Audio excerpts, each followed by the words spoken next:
Night in Nacogdoches as the Dragons would welcome to town the Pine Tree Pirates, two teams in search of their first district win in our red zone game of the week.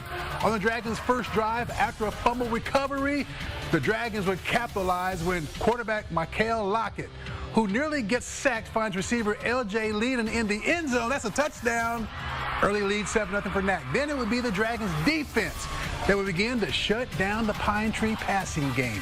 Check out the coverage by senior defensive end Karan Tutt, who gets in front of the receiver to prevent what could have been a big game for Pine Tree. In fact, the Dragons looking more like bulls on that parade, that is, and yet despite these highlights, Pine Tree would actually take the lead going into the third quarter, 10-7 over Nac. This is the final, folks, 23.